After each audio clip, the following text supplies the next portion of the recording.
ওই দিন এত গোলাগুলি, আমি একটু বুঝতেও পারিনি যে আমার ছেলে আর রিটার্ন আসবে না। মায়ের কবরের দ্বার নিছি, মায়ের কবরের দ্বারে নিয়ে তো আমি নিজে অজরে কান্না করছি। মাইয়া তোর সামনে আইছে, নিজের মাইয়া তুই কেমনি তুই কবরে তুই শুয়ে রইছিস, তুই নিজের সন্তান থুইয়া তোর সন্তান তোর সামনে আইছে।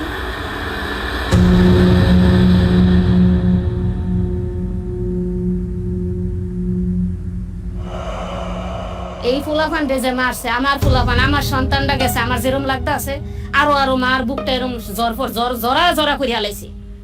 আরো মার বুক রাইত বইরা কোনো মায় ঘুমাইতে পারে না। একটা সন্তান ছোটতে 1 মাসের বয়সের যদি এই ফুলাফানটা 22 বছর 23 বছর করে, এই সন্তানটার লেগে কত লাখ কত কষ্ট কত মেহনত হইছে মা। এটা কি কোনো মাইসে দিতে পারবো? এটা 5 লাখ 10 লাখ 20 লাখ 50 60 লাখ টাকা দিলে এটা পুরো নেই না। আমার সন্তানের বদলে সন্তান চাইলে দিব? চলে গেছে আর গেলাম সারাটা রাত চলে তার কাছে গেলে একা পড়েছিল। তাহলে স্বার্থপর আমি আমার ছেলে আমার ওর আগের দিন বসেছে, তুমি স্বার্থপর মা, তুমি রাস্তায় ভাই বোন এত কষ্ট করতেছে, আন্দোলনে এত কষ্ট করতেছে, এত ইয়ে করতেছে, তুমি আমার যাইতে দিচ্ছ না, তুমি স্বার্থপর মা। আসলে আমি স্বার্থপর, আমি ওর কাছেই গেলাম না। আমি নিজের জানের বোন, নিজের কিছু হবে না কি মনে করি আমি আর সারা রাত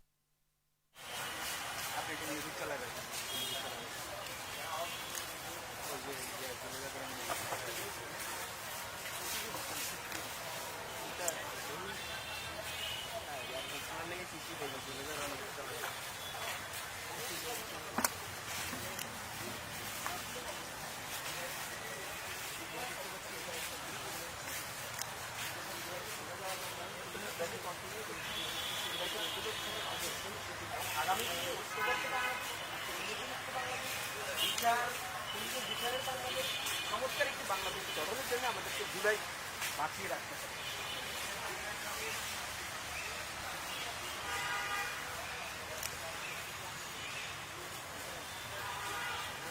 অডিও কনসুলেট দেয় আছে গান সালবি দেয়।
আসসালামু আলাইকুম রহমতুল্লাহ। প্রিয় উপস্থিতি, আমাদের 3 দিনব্যাপী রক্তাক্ষরে জুলাই প্রদর্শনের আজকের বিকেলের আয়োজন ছিল লিখে জানার গল্প। ঢাকা বিশ্ববিদ্যালয় থেকে 17ই জুলাই প্রত্যেকটা হল থেকে ছাত্রলীগের সন্ত্রাসীদেরকে যে উৎখাত করা হয়েছিল, তাদের এই ক্যান্টনমেন্ট বা ঘাঁটি থেকে উৎখাত করা হয়েছিল, কোন প্রক্রিয়ায় এই অভিযানটি বা এই মিশনটি সম্পন্ন হয়েছিল, এই ক্যাম্পাস কাদের হাত দ্বারা সন্ত্রাসমুক্ত হয়েছিল, সেই গল্পগুলো আমরা শুনব। আমাদের সাথে আমাদের আজকের অনুষ্ঠানের এ পর্বে অতিথি হিসেবে থাকছেন আসিফ ইমাম, অফিস সম্পাদক বাংলা ইসলামী ছাত্র শিবির ঢাকা বিশ্ববিদ্যালয় শাখা এবং জিএস মুক্তিযোদ্ধা জিয়াউর রহমান হল সংসদ। আমি আমাদের সম্মানিত অতিথিবৃন্দকে নাম ঘোষণা করার সাথে সাথে স্টেজে আসার জন্য অনুরোধ জানাচ্ছি। স্টেজে এসে আসন গ্রহণ করবেন। জি, আসিফ ইমাম ভাইকে স্টেজে আসার জন্য অনুরোধ করছি। এরপর স্টেজে ডেকে নিচ্ছি আশিক বিল্লাহ, স্কিল ডেভেলপমেন্ট সম্পাদক বাংলা ইসলামী ছাত্র শিবির ঢাকা বিশ্ববিদ্যালয় শাখা এবং জিএস বিজয় 71 হল সংসদ। স্টেজে আহ্বান করছি মোহাম্মদ তাওকির হাসান, প্রকাশনা সম্পাদক বাংলা ইসলামী ছাত্র শিবির ঢাকা বিশ্ববিদ্যালয় শাখা এবং জিএস ডক্টর মোহাম্মদ শহীদুল্লাহ হল সংসদ। স্টেজে আহ্বান করছি আশিকুর রহমান সাকিব, দাওয়া সম্পাদক বাংলা ইসলামী ছাত্র শিবির ঢাকা বিশ্ববিদ্যালয় শাখা, মহসিন হলের প্রতিনিধি। স্টেজে আহ্বান করছি Rafiqul Islam, VP sir AF Rahman হল সংসদ। স্টেজে আহ্বান করছি মুশফিক তাজওয়ার মাহির, AGS শেখ মুজিবুর রহমান হল সংসদ। এবং এ পর্বে আমি আহসান হাবিব ইমরোজ, শহীদ সার্জেন্ট জহুরুল হক হল সংসদের প্রতিনিধিত্ব করছি।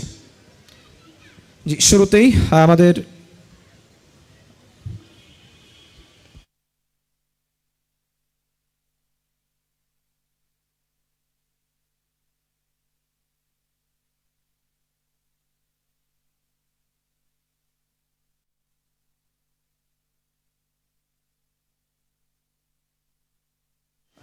আমাদের যে দর্শকবৃন্দ আপনারা পরিদর্শন করছেন, আপনাদেরকে অনুরোধ করব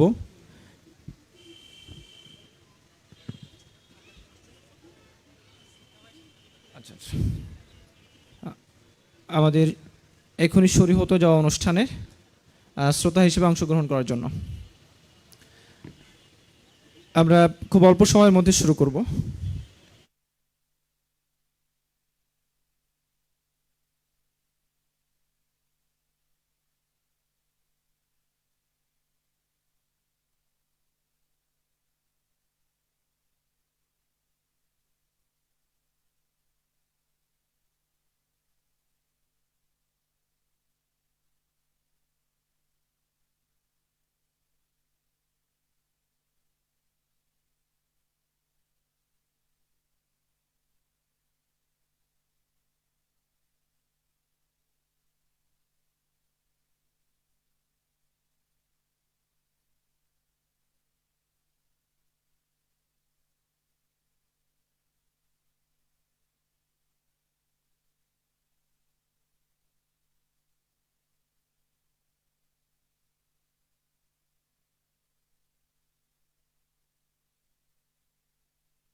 আমরা এখনো বাংলাদেশে আছি।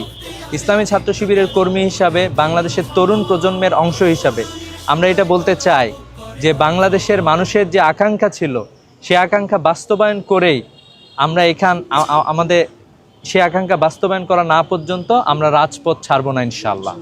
আমরা যে আমাদের লড়াই শুরু করেছি, সে লড়াই আমরা চালিয়ে যাব।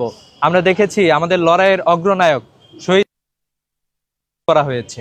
তারা ভেবেছে শহীদ শরীফ ওসমান হাদির মতো একজন ভোকাল মানুষকে হত্যা করে, যিনি জুলাইয়ের শহীদদের হত্যাকাণ্ডের বিচারের দাবিতে রাজপথে ছিলেন, তার হত্যাকাণ্ড সংগঠনের মাধ্যমে তারা ভেবেছিল যে বাংলাদেশের তরুণদেরকে তারা দমন করে দিতে পারবে। কিন্তু আমরা বলতে চাই, এক শহীদ শরীফ ওসমান হাদি চলে গিয়েছে, এখন বাংলাদেশের লক্ষ শরীফ ওসমান হাদি রাজপথে নেমে এসেছে। এক শহীদ আবরার ফাহাদ চলে গিয়েছে, লক্ষ শহীদ আবরার ফাহাদ বের হয়েছে। এক আবু সাঈদ শাহাদাত বরণ করেছে, লক্ষ আবু সাঈদ রাজপথে নেমে এসেছিল। অতএব আমরা বলতে চাই, যে দেশের তরুণরা রাজপথে নেমে আসে, সে দেশের তরুণকে থামানোর কোনো শক্তি পৃথিবীতে নাই ইনশাআল্লাহ। তো ঢাকা বিশ্ববিদ্যালয়কে ধন্যবাদ জানাচ্ছি এরকম চমৎকার একটি আয়োজন করার জন্য।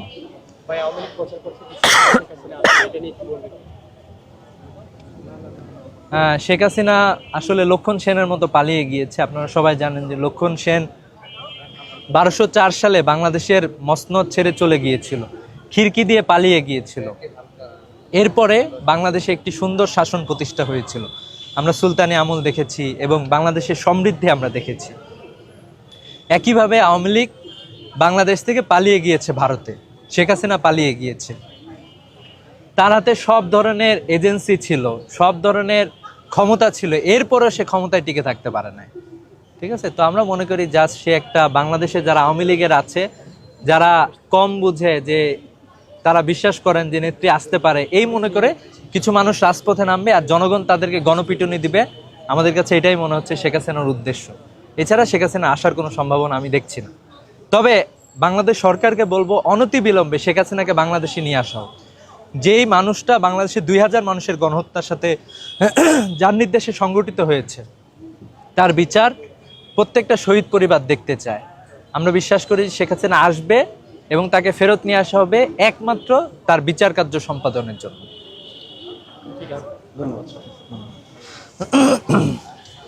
কেমন আছো?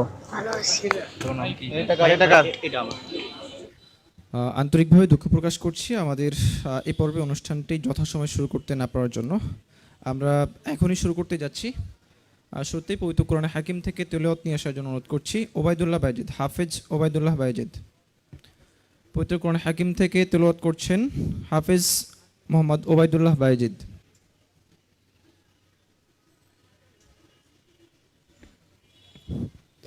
আসসালামু আলাইকুম ওয়া রাহমাতুল্লাহি ওয়া বারাকাতুহু। আউযু বিল্লাহি মিনাশ শাইতানির রাজীম। বিসমিল্লাহির রাহমানির রাহিম।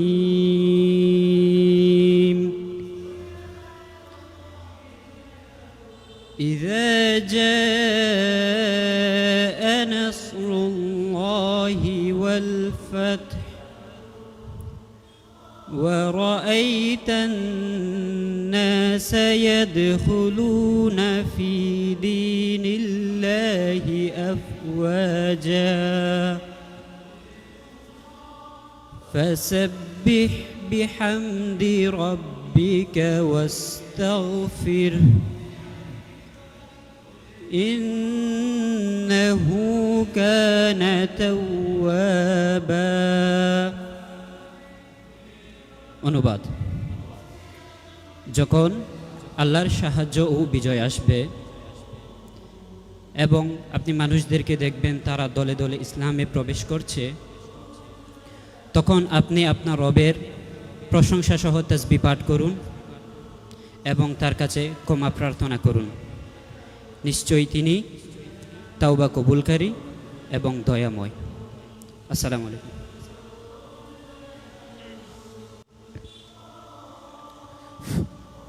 সম্মানিত দর্শকবৃন্দ, আমাদের এ পর্বে অনুষ্ঠানের নাম হচ্ছে লিক খেদানোর গল্প। আপনারা ব্যানারটা দেখতে পাচ্ছেন, হয়তো ব্যানারটা শেয়ার করে দেওয়ার জন্য অনুরোধ জানাবো।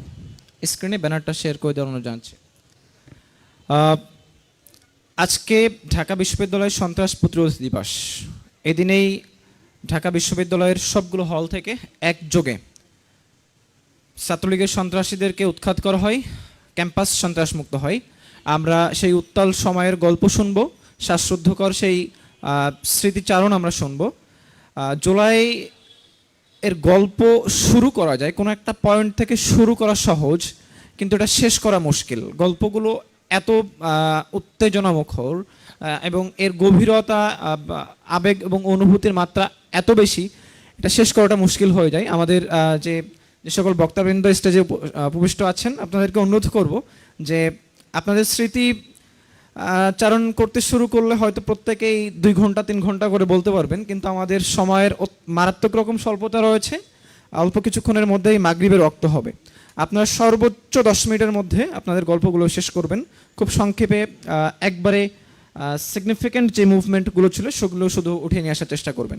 আমরা শুরুতেই ডেকে নিচ্ছি বাংলা ইসলামী ছাত্র শিবির ঢাকা বিশ্ববিদ্যালয় শাখার স্কিল ডেভেলপমেন্ট বিষয়ক সম্পাদক এবং বিজয় একাত্তর হল সংসদের জিএস আশিক বিল্লাহ ভাইকে।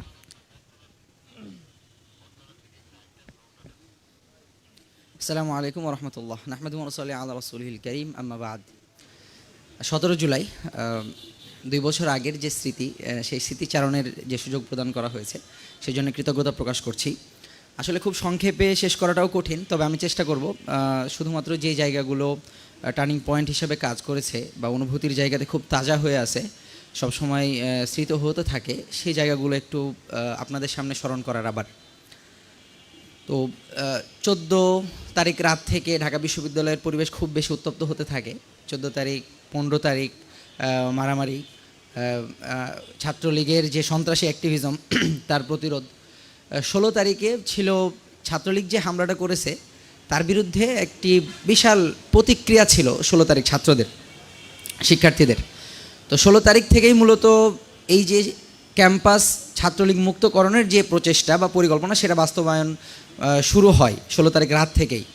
তো আমরা 16 তারিখে যখন শহীদ মিনার কেন্দ্রিক জমায়েত হই, শহীদ মিনারে হলপাড়ার যে হলগুলো আছে, বিজয় একাত্তর হল, জিয়া হল, শেখ মুজিবুর রহমান হল এবং জসিমউদ্দিন হল। তো আমাদের দায়িত্ব পড়ে হচ্ছে তৎকালীন যে বঙ্গবন্ধু টাওয়ার নামে যে জায়গাটা আছে, মুর্তজা মেডিকেলের যে গেট, ওই গেট থেকে সামনের দিকে বঙ্গবন্ধু টাওয়ারের ওই সাইডটা।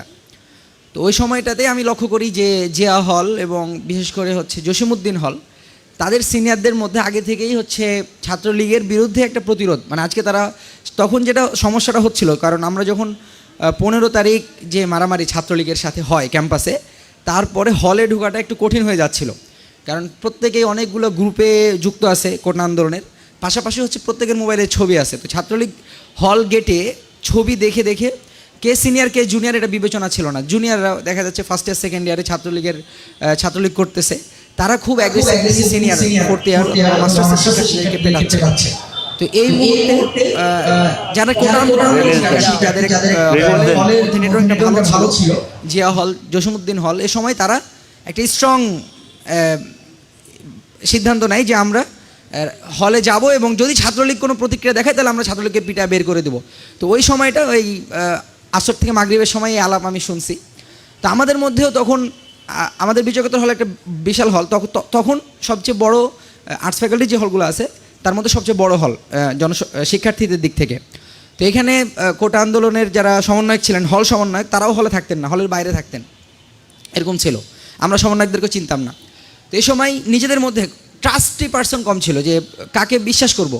তো ট্রাস্ট করার মতো যাদেরকে ছিল, নিজের মাদ্রাসার জুনিয়র সিনিয়র, তারপর হচ্ছে সংগঠনের সাথে যারা জড়িত আছে এরকম, বা এলাকার পরিচিত খুব কাছের, আন্দোলনকারী সবাই করতেছে, আন্দোলন তো সবাই যুক্ত হচ্ছে, কিন্তু যে একটা ভয়ের মধ্যে থাকা অবস্থা ছিল যে আমরা যে একটা আন্দোলন গড়ে তুলবো এটা ব্যর্থ হয়ে যায় কিনা, ছাত্রলীগ খেদানোর যেই পরিকল্পনা আমরা করতেছি শেষমেশ আমাদেরকে আবার রাত্রে ছাত্রলীগ খেদায় দেয় কিনা, এই ভয়টাও ছিল। তো এভাবে বিভিন্ন জায়গাতে সর্বপ্রথম জোরক হলে আমরা শুনতেছি। তো প্রত্যেকটা হলে যখন আন্দোলন গড়ে উঠতেছে, ছেলেদের হলগুলোতে, মেয়েদের হলে তো আরও আগে শুরু হয়েছে, তো ছেলেদের হলগুলোতে যখন প্রত্যেকটা জায়গাতে আন্দোলন গড়ে উঠতেছে তখন আমরা আরও আশাবাদী হচ্ছি।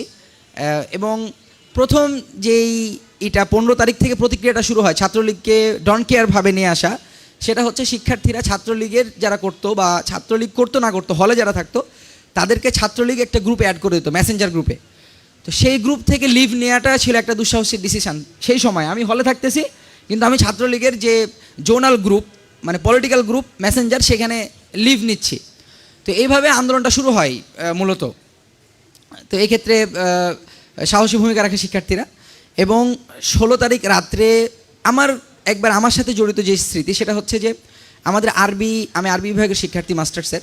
তো আরবি বিভাগের যেই গ্রুপটা ছিল হোয়াটসঅ্যাপ, সেখানে আমাদের নিয়াজ মাহমুদ ভাই এই আলোচনা শুরু করেন, মানে তিনি খুব ক্ষিপ্ত হয়ে ওঠেন এবং গ্রুপে যে ছাত্রলীগেরও অনেকে আছে সেটা উনি না বিবেচনা করেই গ্রুপের মধ্যে হচ্ছে ছাত্রলীগকে গালিগালাজ করে এবং অন্যান্য হলে যে আন্দোলন হচ্ছে আমাদের হলেও একটা আন্দোলন গড়ে তোলার দরকার, এই আলাপ শুরু করেন।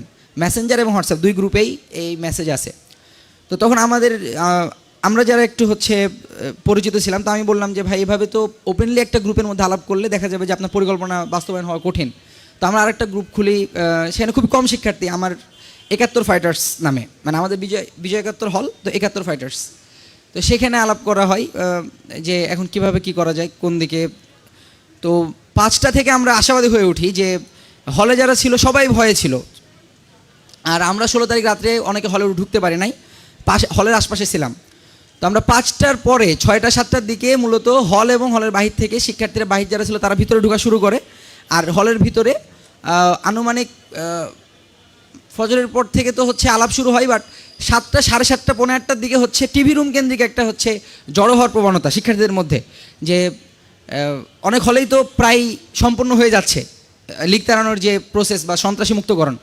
তো সেক্ষেত্রে শিক্ষার্থী আরও বেশি সাহসী হয়ে যায় এবং টিভি রুম, দ্বিতীয় তলা টিভি রুম আমাদের, তো টিভি রুম কেন্দ্রিক একত্রিত হওয়া শুরু করে। দেন ওই সময়টা থেকেই মূলত আন্দোলনটা জোরদার হয় এবং কিছু ছাত্রলীগ যারা ছিল তারাকে তাড়িয়ে হচ্ছে তারা বের হয়ে যায় পিছন দিয়ে, আমাদের ক্যান্টিনের পিছন দিক দিয়ে বের হওয়ার সুযোগ আছে, তো ক্যান্টিনের পিছনের রাস্তা দিয়ে বের হয়ে যায় তারা।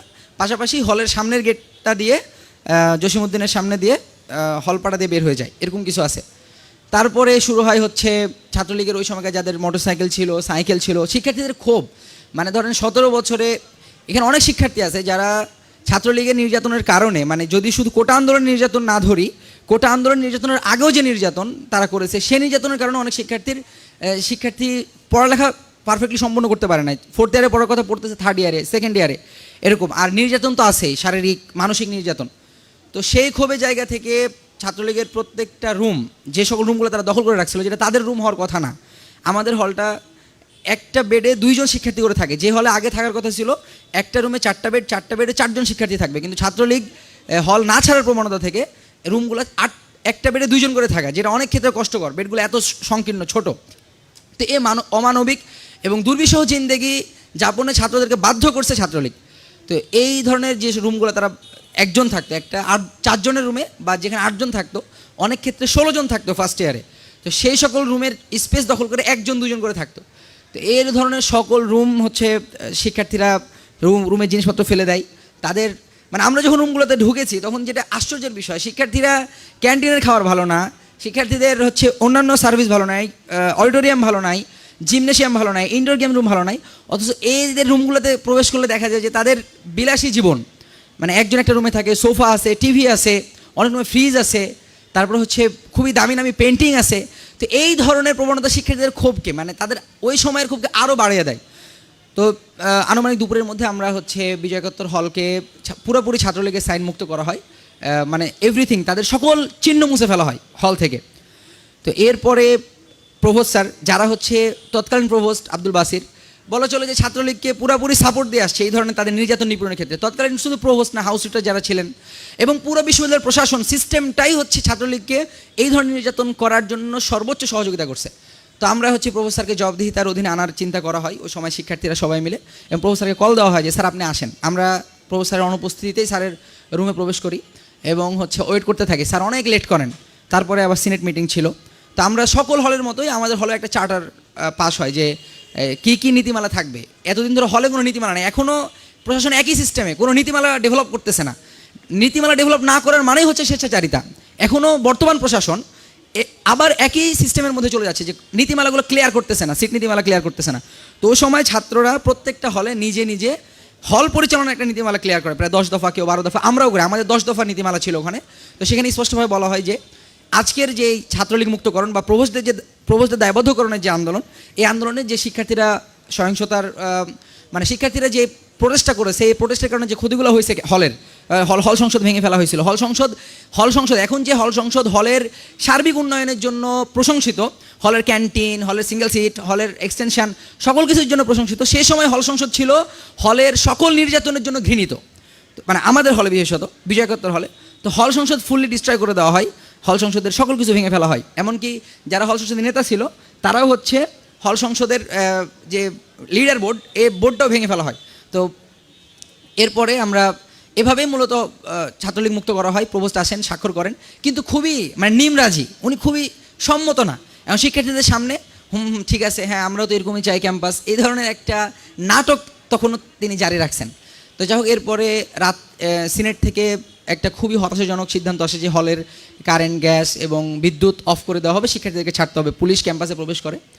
তো এই সময় আরেকটা বিষয় ছিল যে আমাদের খুব কম ফুটেজ পাওয়া যায়, যেমন বিজয় একাত্তর হলে আমরা 3-4টা ভিডিও পাই, মানে মাত্র। তো সেটাও ছাত্রলীগ মানে সে সময় ছাত্রলীগই এই ভিডিওগুলো নিচ্ছিল যাতে করে যারা আন্দোলন করতেছে তাদেরকে পরবর্তীতে তারা দায়বদ্ধ করতে পারে, মামলা দিতে পারে। 500 জনের তারা লিস্ট করছে শাহবাগ থানায় মামলা করার জন্য, সেই সময় যারা আন্দোলন করছে। তো ওই জায়গা থেকে যে ক্লিপগুলো তৎকালীন পোস্ট করা হয়েছিল, ওই পোস্টগুলো থেকেই আমরা বিজয় একাত্তর হলের আন্দোলনের চিত্রটা বের করতে পারি। তো সে সময় সিসিটিভির একটা ছিল। আমি যদি বলি যে সে সময় মহিউদ্দিন খান সাংগঠনিক সম্পাদক ছিলেন বিশ্ববিদ্যালয়ের, উনি বারে বারে বলতেছিলেন যে সিসিটিভির যে ফুটেজগুলো আছে সেটা যাতে করে দেওয়া হয়, মুছে দেওয়া হয়। তো শিক্ষার্থীরাও এইটা চাচ্ছিলেন। তো যে সময় আমরা সিসিটিভির যে কন্ট্রোল রুম সে সময় ঢুকি, তো শিক্ষার্থীরা অনেক বেশি উদ্বিগ্ন ছিলেন এই বিষয়টা নিয়ে। এবং শুধু মুছে দেয়া না, ওই পুরো ড্রাইভটা, অর্থাৎ পুরো হার্ড ডিস্কটা পুড়িয়ে দেওয়া হয়। তো এই নির্দেশনাটা ছিল। তারপরে আমরা অনেক বাইরের যখন দেখি যে বাইরে থেকে আমরা হচ্ছে হ্যান্ড মাইক চাচ্ছিলাম, তো সেই সময় যে প্রথম বাধাটা হয় যে বাইরে থেকে কোনো সাপোর্ট আসতে দেওয়া হচ্ছিল না। ছাত্রলীগ যারা হল থেকে বের হয়েছে তারা হচ্ছে পুরো ক্যাম্পাসটা ঘিরে ফেলছে। তো দেখা যাচ্ছে আমরা যারা সংঘবদ্ধভাবে শেষে বের হয়েছি তার আগে তারা প্রোটেস্ট করে নাই, কিন্তু যারা বিক্ষিপ্তভাবে বের হয়েছে শিক্ষার্থীরা ক্যাম্পাস থেকে তাদেরকে প্রচণ্ডভাবে মারধর করছে। আমার হলের অনেক শিক্ষার্থী এই সময় তৎকালীন যারা হলের ভিপিজিএস ছিলেন, ইউনুস, তারপরে সজীব, তারা তাদেরকে বেধড়ক মারধর করছে কাঁটাবনের দিকে। তো এই তারপরেও যে সাহসিকতা এবং আমরা বলি যে বিজয়ের, আমরা তো স্বাধীনতা যুদ্ধ বা যে বিভিন্ন হিস্টোরিক্যাল মোমেন্ট সেগুলোর সাক্ষী হই নাই, কিন্তু 24-এ যে বিজয়টা আমরা পাইছি, মানে মনে হয়েছে যে ছাত্রলীগ বিতাড়িত করা বা ছাত্রলীগকে সরাসরি থ্রেট করা, এটা অন কাইন্ড অফ হচ্ছে রাষ্ট্রকে সরাসরি মানে হুমকি দেখানো, রাষ্ট্রের বিরুদ্ধে সরাসরি চলে যাওয়া। তো দেন আমরা বিজয় হয়েছি। তো সেই বিজয়ের আনন্দটা কখনো প্রকাশ করার মতো না। তো হলের মধ্যে থাকা এবং নিজের বেডে যে আমি শুয়েছিলাম কিছুক্ষণ মানে ছাত্রলীগ বিতরণের পরে, তো মনে হচ্ছে যে একটা বিশাল বিজয় আমরা পেয়েছি। কিন্তু কিছুক্ষণ পরে যখন দেখি যে না, পুলিশ প্রশাসন এবং পুরো মানে গভর্নমেন্ট হচ্ছে ঢাকা বিশ্ববিদ্যালয়কে ক্যাপচার করার জন্য নেমে পড়ছে, তখন আবার আমাদের মধ্যে একটা ভয়ের সংখ্যা তৈরি হয় যে আমরা এই বিজয়টা হারিয়ে ফেলবো কিনা দ্রুত। তো আলহামদুলিল্লাহ সেই দিন অতিবাহিত হওয়ার পরে আমরা ধারাবাহিকভাবে 5 আগস্ট পেয়েছি। তো সকল শহীদদেরকে আমি স্মরণ করতেছি আমার বক্তব্যের শেষাংশে, এবং সকল আহত ভাই বোনদেরকেও স্মরণ করতেছি। তাদের যে ত্যাগ, সে ত্যাগকে আমরা সর্বোচ্চভাবে স্বীকৃতি দিচ্ছি। আল্লাহ তাআলা আমাদের যে দেশপ্রেম, যে সাহসিকতা, জুলাইয়ের যে বোধ এবং যে বিজয় আমরা পেয়েছি সেটা ধরে রাখার তৌফিক দান করুক। ওমা তৌফিক ইল্লা বিল্লাহ। আসসালামু আলাইকুম ওয়া রাহমাতুল্লাহ।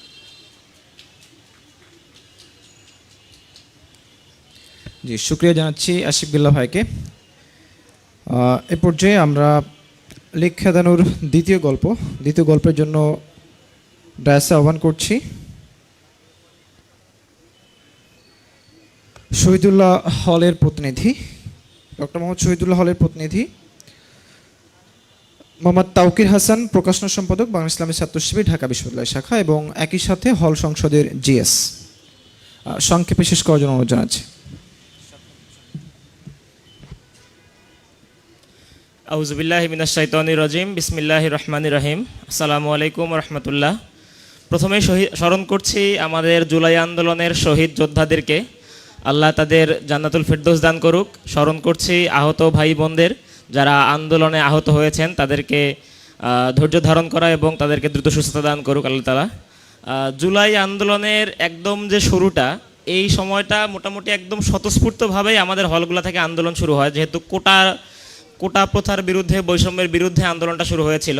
তো হলগুলা থেকে হলের স্টুডেন্টরা আন্দোলন শুরু করতো, একজন আন্দোলনে আসতো, তার আশপাশের রুম থেকে তাদের বন্ধুদেরকে, ছোটো ভাইদের, বড় ভাইদেরকে ডেকে নিয়ে আসতো। তো আমাদের শহীদুল্লাহ হলে আন্দোলনের যে সিস্টেমটা ছিল, প্রথমে 5-7 জন হলের মাঠে জড়ো হইতো, তারা স্লোগান দিত, স্লোগান দিয়ে সেখানে 30 থেকে 40 জন জমায়েত হইতো। আমাদের হলে বিল্ডিং হচ্ছে 3টা, তারপর এই 30 থেকে 40 জন তাদের যে টিমটা আছে, এই টিম নিয়ে 3টা বিল্ডিংয়ের সামনে আলাদা আলাদা করে চলে যাইতো, 3 বিল্ডিংয়ের সামনে গিয়ে স্লোগান দিত, এবং সেখান থেকে লোকজন জড়ো করে মোটামুটি একটা সেন্ট্রাল যে আন্দোলন হইতো, হয় রাজুতে হইতো, অথবা বটতলায় হইতো, অথবা সেন্ট্রাল লাইব্রেরির সামনে হইতো, সেখানে এসে সবাই জড়ো হইতো একসাথে। তো এভাবেই হচ্ছে 13 তারিখ 14 তারিখ পর্যন্ত আন্দোলন চলে। তো 14 তারিখ যখন হাসিনা বলে যে হচ্ছে মুক্তিযোদ্ধার নাতিপুতিরা চাকরি পাবে না, তো রাজাকারের নাতিপুতিরা চাকরি পাবে কিনা, এই বিষয়ে যখন হাসিনা বলে, ঠিক সেই সময় ঢাকা বিশ্ববিদ্যালয়ের সায়েন্সের যে হলগুলা, ডক্টর মোহাম্মদ শহীদুল্লাহ হল, ফজলুল হক মুসলিম হল এবং আম্মুর একুশে হল, এই 3 হল থেকেই সর্বপ্রথম প্রতিরোধের যে দাবানলটা চলে আসে। কার্জন হল থেকে রাজু ভাস্কর্য পর্যন্ত তুমি কে আমি কে রাজাকার রাজাকার এই স্লোগানের মাধ্যমে সেই দিনই আসলে আন্দোলনের মোড়টা কোটা বিরোধী আন্দোলন থেকে হাসিনার ফেসিবাদী শাসনামলের পতনের দিকে মোড় নেয়।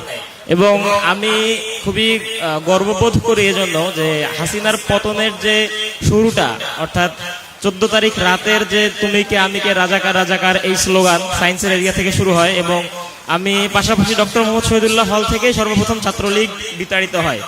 তো এই স্লোগানের পরদিন 15 তারিখ রাজু ভাস্কর্য ছিল শিক্ষার্থীদের প্রোগ্রাম, পরবর্তীতে ছিল ছাত্রলীগের প্রোগ্রাম। কিন্তু সেই প্রোগ্রামের মধ্যে হঠাৎ করে দেখতে পাই যে বিজয় 71 হল থেকে কয়েকজনের উপর হামলা করা হয়, এবং তারা তাদের আহত বা ফাটা মাথা নিয়ে রাজুর দিকে আসে এবং বলে যে হচ্ছে আমাদের উপরে হামলা করা হচ্ছে, বিজয় ৭১ হলে উপর থেকে ঢিল ছোড়া হচ্ছে। রাজু ভাস্কর্য থেকেই তখন শিক্ষার্থীরা আমরা সহ সবাই মিলে বিজয় ৭১ হলের দিকে যাই এবং সেখানে মোটামুটি হাতাহাতি এবং হচ্ছে সবার সাথে ভালোই একটা ঢিল ছোড়াছুড়ি হয়। এইখানে হচ্ছে এরপর ভিসি চত্বর থেকে আমার সাথে তখন আসিফ আবদুল্লাহ ভাই ছিল, বর্তমান ছাত্র শিবিরের কেন্দ্রীয় আন্তর্জাতিক সম্পাদক এবং তৎকালীন ঢাকা মহানগর পূর্বের সেক্রেটারি। আসিফ আবদুল্লাহ ভাইকে আমি দোয়েল চত্বরে নামাই দিয়ে হলের দিকে যাই। হলে গিয়ে দেখি যে হলের অনেক স্টুডেন্ট আহত, তাদেরকে ভিসি চত্বরে মারা হয়েছে, যারা কেউই আসলে কোনো ধরনের রাজনৈতিক সংগঠনের সাথে যুক্ত ছিল না, সবাই মোটামুটি ছাত্রলীগের প্রোগ্রামে যাইতো। তো তাদের ক্ষোভের জায়গাটা ছিল যে গত 3 বছর 4 বছর যাদের পিছনে প্রোগ্রাম করতাম, যে ভাইদের পিছনে গিয়ে হচ্ছে স্লোগান দিতে হইতো বাধ্য হয়ে, তারাই আবার আজকে আমাদের উপর হামলা করেছে। এর প্রতিবাদে ঠিক 15ই জুলাই বিকেল সময়টাতে কয়েকজন বের হয়ে আসে রুম থেকে এবং তারা বলে যে ছাত্রলীগের যারা ক্যান্ডিডেট আছে তাদের সবার রুম ভাঙা হবে। এবং এইটার সাথে ইনস্ট্যান্ট হল থেকে বড় একটা অংশ বের হয়ে এসে ছাত্রলীগের যে ক্যান্ডিডেট ছিল 15 তারিখ বিকেলবেলা তাদের রুম ভাঙা শুরু করে এবং হলে প্রায় 10 থেকে 12টা রুম ভাঙা হয় ছাত্রলীগের ক্যান্ডিডেটদের। তাদের যে জিনিসপত্রগুলো ছিল, তাদের রুমের কাঁচ ছিল, জানালা দরজা সব ভেঙে, তাদের রুমের যে কম্পিউটার ছিল, তাদের রুমের লেপ তোষক কাঁথা বালিশ যা ছিল সবগুলো বের করে আগুনে পুড়ায় দেওয়া হয়। এরপরে এই কাজটা শেষ করে ছাত্রলীগ মোটামুটি হলে আসতে পারতেছিল না। তো ছাত্রলীগ যেহেতু প্রথম প্রতিরোধের সম্মুখীন হইল সেই দিন 15 জুলাই, তখন তারা এবং সর্বপ্রথম শহীদুল্লাহ হলে প্রতিরোধের মুখে পড়লো। তারা তাদের যে পুরা টিম আছে, ঢাকা বিশ্ববিদ্যালয় ছাত্রলীগের যত নেতাকর্মী আছে যারা অ্যাক্টিভলি ছাত্রলীগ করতো, তারা সবাই শহীদুল্লাহ হলের দিকে আক্রমণ করে। পাশাপাশি মহানগরের যত টোকাই ছিল সবাই শহীদুল্লাহ হলে আক্রমণ করার জন্য প্রস্তুতি নেয়। তো তারা যখন আক্রমণ করার জন্য প্রস্তুতি নেয়, শহীদুল্লাহ হলের শিক্ষার্থীরা ঠিক 3টা জায়গা থেকে তাদের প্রতিরোধ করার চেষ্টা করে। প্রথম জায়গা হচ্ছে শহীদুল্লাহ হলের মেইন গেটে একটা অংশে শিক্ষার্থী দাঁড়ায় যায়। এরপরে আরেকটা হচ্ছে শহীদুল্লাহ হলের আনোয়ারুল আজিম ভবন, যেটাতে ক্যান্টিন যে বিল্ডিংয়ে, সেই বিল্ডিংয়ের 3 তলা থেকে ইট নিক্ষেপ করতে থাকে এবং এক্সটেনশন 2 বিল্ডিংয়ের 5 তলা থেকে প্রতিরোধ গড়া শুরু করে। তো ছাত্রলীগের যে অবস্থান ছিল শহীদুল্লাহ হলের মেইন গেট থেকে একদম দোয়েল চত্বর পর্যন্ত, শহীদুল্লাহ হলের মেইন গেট থেকে দোয়েল চত্বর পর্যন্ত পুরাটা হেলমেট ছাড়া কারো মাথা দেখা যায় না। এই অবস্থায় হলের স্টুডেন্টরা যেহেতু তারা নিরস্ত্র এবং ছাত্রলীগের হাতে অস্ত্র ছিল, তাদের মাথায় হেলমেটও ছিল, তাদের হাতে আগ্নেয়াস্ত্রও ছিল, সেই জায়গায় প্রতিরোধ করার জন্য তারা বিল্ডিংয়ের উপরে উঠে যায় এবং সেখান থেকে ইট নিক্ষেপ করতে শুরু করে। কিন্তু বিল্ডিংয়ের উপরে আবার ইট পাওয়া দুষ্কর, ইটের টুকরা পাওয়া মুশকিল। সেই জায়গা থেকে হলের স্টুডেন্টরা নিচে যে স্থাপনাগুলো ছিল ছোট ছোট, সেগুলো ভেঙে বালতিতে করে রশি টানে 3 তলা 5 তলা ইটের টুকরা তুলে এবং সেই জায়গা থেকে 3 তলা 5 তলা থেকে ইট ছুঁড়ে প্রায় 3 ঘন্টা মতো ছাত্রলীগ প্রতিরোধ করার চেষ্টা করে। ছাত্রলীগ অলমোস্ট হলের দরজা ভেঙে ফেলবে, এরকম একটা সিচুয়েশন তৈরি হয়ে যায় সেদিন। আমি তখন ছিলাম হচ্ছে এক্সটেনশন 2 বিল্ডিংয়ের 5 তলার ছাদে। সেখান থেকে ঢাকা মেডিকেল মোড়ের দিক থেকে যে ছাত্রলীগ আক্রমণ করতেছিল তাদেরকে প্রতিহত করার জন্য আমরা ঢিল ছুটতেছিলাম এবং আমি পাশাপাশি সেই সময় যোগাযোগ করতেছিলাম হচ্ছে সাদিক ভাইয়ের সাথে। সাদিক ভাই তখন বিশ্ববিদ্যালয় সভাপতি। সাদিক ভাইয়ের সাথে আমি বারবার ফোন দিচ্ছিলাম যে ভাই, আমরা এখন এরকম সিচুয়েশনের মধ্যে আছি, আমরা কীভাবে কী করব, আপনারা বাহির থেকে লোক পাঠাইলে আমাদের জন্য সুবিধা হয়। কিন্তু সিচুয়েশন এমন ছিল যে বাহির থেকে লোক পাঠানোর জন্য সব কিছু রেডি করে রাখছে, লাঠি লোক রেডি করে রাখছে, কিন্তু পাঠানোর কোনো ওয়ে ছিল না। মোটামুটি তখন 3 হল মিলেই প্রতিরোধ করার চেষ্টা করা হয় এবং সন্ধ্যার দিকে প্রায় 3 ঘন্টা আন্দোলনের পরে ছাত্রলীগ বিতাড়িত হয়ে যায় এক প্রকার। পরবর্তীতে মহিউদ্দিন ভাইয়ের সাথে যোগাযোগ হয়, মহিউদ্দিন ভাই ফোন করছিলেন, মহিউদ্দিন ভাই তখন লোক পাঠান এবং হচ্ছে লাঠিসোঁটা সহ পাঠান। মহানগর পূর্বের লোকজন মোটামুটি একটা বড় অংশ সে সময় উপস্থিত হয়েছিল শহীদুল্লাহ হলের সামনে। পরবর্তীতে তারা এসে মিছিল করে, কিন্তু হলের স্টুডেন্টরা তাদের সাথে একসাথে মিছিল করে না এই 15 জুলাই রাতের শুরুর দিকে। পরবর্তীতে ছাত্রলীগ চলে গেলে রাতের বেলা স্টুডেন্টের মধ্যে একটা আতঙ্ক তৈরি হয় যে আজকে রাতে যদি হলের মধ্যে থাকি তাহলে ছাত্রলীগ আবার না রাতের বেলা হামলা করে, কারণ শুধুমাত্র একটা হলেই তখন ছাত্রলীগ মুক্ত, বাকি হলগুলোতে ছাত্রলীগ তখন এক্সিস্ট করে 15 তারিখ বিকেলে বা সন্ধ্যায় বা রাতে। তো সবার মনের মধ্যে ভয় যে আজকে যদি হলের মধ্যে অবস্থান করি এবং রাতে যদি হামলা করে তাহলে আসলে হলের স্টুডেন্টরা কিছু করতে, ইনস্ট্যান্ট মোকাবেলা করা কঠিন হয়ে যাইতে পারে, কারণ সবগুলো হলের স্টুডেন্টরাই আতঙ্কের মধ্যে অবস্থান করতেছে। পাশাপাশি 2018 সালের কোটা আন্দোলনেও শহীদুল্লাহ হলের মধ্যে একদম ভোরবেলা গিয়ে police tear shell rubber bullet ছুটছিল। তো সেই আতঙ্ক 18 সালে যারা কোটা আন্দোলনে ছিল তাদের একটা অংশ হলে অবস্থান করছিল, তো তারাও বুঝতে পারতেছিল না যে হচ্ছে সেই সময়ের মতো আবার অবস্থা হয়ে যায় কিনা সেই দিনের মতো। তো রাতের বেলা হলের অধিকাংশ স্টুডেন্ট হলের মধ্যে অবস্থান না করে পাশাপাশি আমাদের পাশে যে দুইটা হল, অমর একুশে হল এবং হচ্ছে ফজলুল হক মুসলিম হল, এই দুই হলের মধ্যে চলে যায় এবং সিদ্ধান্ত নেওয়া হয় যে শহীদুল্লাহ হল এবং ফজলুল হক মুসলিম হলের মধ্যে একটা গেট আছে, অমর একুশে হলের মধ্যে সাথে কোনো কানেকশন নাই। রাতের বেলায় একটা দেয়াল ভেঙে কানেকশন তৈরি করার চিন্তা ভাবনা করা হয় যে কোনোভাবে যে কোনো ধরনের হামলা হলে 3 হলের শিক্ষার্থীরা মিলে একসাথে প্রতিরোধ করবে। সেই চিন্তা থাকলেও পরবর্তীতে অবশ্য দেয়াল ভাঙা হয় নাই এবং পরদিন 15 তারিখ যখন ছাত্রলীগ বিতাড়িত হয় শহীদুল্লাহ হল থেকে, পরদিন 16 তারিখ হলের স্টুডেন্টরা ছাত্রলীগ যাতে হলের মধ্যে আর নতুন করে প্রবেশ করতে না পারে সেজন্য হল পাহারা দেওয়া শুরু করে। নতুন করে হলের সামনে, হলের প্রত্যেকটা সাইডে হলের স্টুডেন্টরা পাহারা দেওয়া শুরু করে। যেদিন শহীদ মিনারের প্রোগ্রাম ছিল 16 তারিখে, হলের এই পাহাড়ার ক্ষেত্রে ছাত্র শিবিরের ঢাকা মহানগরের বেশ কিছু লোকজন এবং আমাদের বিশ্ববিদ্যালয়ের বিভিন্ন জায়গার জনশক্তিরাও সেখানে উপস্থিত ছিল এবং হলের শিক্ষার্থীদের, সবথেকে বড় কথা হচ্ছে হলের শিক্ষার্থীদের একদম স্বতঃস্ফূর্ত অংশগ্রহণ, কারো মধ্যেই অন্য কোনো চিন্তাভাবনা ছিল না। সবার চিন্তাভাবনাই ছিল ছাত্রলীগ তাড়াইছি এবং এইটাকে ধরে রাখতে হবে। সেই জায়গা থেকে হলের স্টুডেন্টরা সেটা মোকাবেলা করার জন্য ছাত্রলীগ যাতে হলের মধ্যে আসতে না পারে সেজন্য সকাল সন্ধ্যা সেখানে অবস্থান করে এবং প্রত্যেকটা গাড়ি, মোটরসাইকেল আসলে, প্রত্যেকটা ব্যক্তি আসলে তাদেরকে চেক করা হয় যে তারা আসলে কেন আসছে, এখানে কোন দিকে যাচ্ছে। কারণ ওই একই দিনে শহীদ মিনারের প্রোগ্রাম ছিল শিক্ষার্থীদের এবং ছাত্রলীগের প্রোগ্রাম ছিল রাজুর দিকে। তো একটা অংশ শিক্ষার্থীরা যাচ্ছিল শহীদ মিনারের দিকে, একটা অংশ শিক্ষার্থীরা যাচ্ছিল রাজুর দিকে। তো আমরাও চেক করে করে স্টুডেন্টদেরকে ঢোকাচ্ছিলাম। তো এরকম দেখলাম যে একজন আসছে, তাকে জিজ্ঞেস করছি কোথায় যাচ্ছেন, বলে যে ঢাকা মেডিকেলে যাচ্ছি ব্লাড দেওয়ার জন্য। তো জিজ্ঞেস করলাম যে কাকে ব্লাড দিবেন, খুব ভালো বলতে পারে না। পরবর্তীতে তার ফোনটা চেক করা হলে দেখা যায় যে অমুক ভাইয়ের সমর্থক গোষ্ঠী, তমুক ভাইয়ের সমর্থক গোষ্ঠী, মানে এরকম চেক করা হলেই বোঝা যাচ্ছিল যে তারা আসলে স্টুডেন্টদের সাথে আন্দোলনে আসছে নাকি তারা ছাত্রলীগের প্রোগ্রামে যোগ দেওয়ার জন্য আসছে। এরকম চেক করে করে প্রত্যেকটা ব্যক্তিকে ঢুকতে দেওয়া হচ্ছিল। যারা এই শিক্ষার্থীদের আন্দোলনে যোগ দেওয়ার জন্য আসতেছিল তাদেরকে পাঠানো হচ্ছিল শহীদ মিনারের দিকে।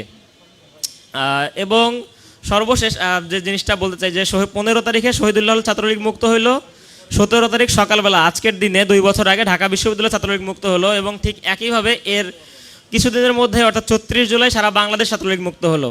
শহীদুল্লাহ হল থেকে ছাত্রলীগের বিতরণের যে সূচনা হয়েছিল 34 জুলাই সারা দেশ থেকে ফেসিবাদের পতনের মাধ্যমে তার শেষ হয়। তারপর থেকে আমরা ফেসিবাদ মুক্ত স্বাধীন দেশে বসবাস করছি। জি, শহীদদের আমার কথার শেষে একদম আবার শেষেই শহীদদের স্মরণ করছি। আল্লাহ তাআলার কাছে তাদের আত্মার মাগফিরাত কামনা করছি। সকলকে ধন্যবাদ। আসসালামু আলাইকুম রহমতুল্লাহ। জি, শুক্রিয়া তাওকির হাসান ভাইয়ের প্রতি। আমরা শহীদুল্লাহ হল অর্থাৎ ঢাকা বিশ্ববিদ্যালয়ের সর্বপ্রথম যে হলটি সন্ত্রাসমুক্ত হয়েছে, ছাত্রলীগ মুক্ত হয়েছে, সে হলের গল্প শুনেছি। এ পর্যায়ে আমরা স্টেজে আহ্বান করছি স্যার এফ রহমান হল সংসদের ভিপি রফিকুল ইসলাম ভাইকে।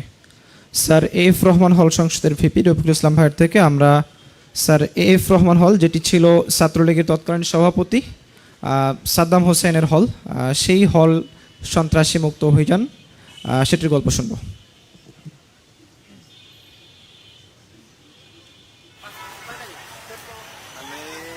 আসসালামু আলাইকুম রহমতুল্লাহ। বাংলাদেশ ইসলামী ছাত্র শিবির ঢাকা বিশ্ববিদ্যালয় শাখা কর্তৃক আয়োজিত আজকের ছাত্রলীগ কেদানুর গল্প শীর্ষক অনুষ্ঠানে উপস্থিত সম্মানিত অতিথিবৃন্দ এবং উপস্থিত শ্রোতামণ্ডলী, সবাইকে আন্তরিক ধন্যবাদ জানাচ্ছি। বিশেষ করে ধন্যবাদ জানাচ্ছি বাংলাদেশ ইসলামী ছাত্র শিবির ঢাকা বিশ্ববিদ্যালয় শাখাকে। তারা মাসব্যাপী বিভিন্ন আয়োজনের মাধ্যমে জুলাইয়ের স্মৃতিকে জাগরুক করে রাখার ভূমিকা পালন করতেছে। আপনারা জানেন আমাদের ঢাকা বিশ্ববিদ্যালয়ের হলগুলো ছিল ছাত্রলীগের ক্যান্টনমেন্ট নামে খ্যাত ছিল। তাদেরকে এখান থেকে বিতাড়ন করা, এটা বলা চলে যে এক প্রকার জীবন বাজি রেখে এই দুর্দর্শ কাজ করা বলে চলে। তো এক এক হলের এক এক রকম গল্প ছিল। আমার হলেরটা ছিল হচ্ছে বিশেষ করে যখন কোটা সংস্কার আন্দোলন শুরু হলো তখন থেকে ছাত্রলীগ বিভিন্ন রুমে রুমে গিয়ে তাদের শিক্ষার্থীদেরকে হুমকি ধমকি দিচ্ছিল, অনেক সময় অনেককে মারধর করতেছিল।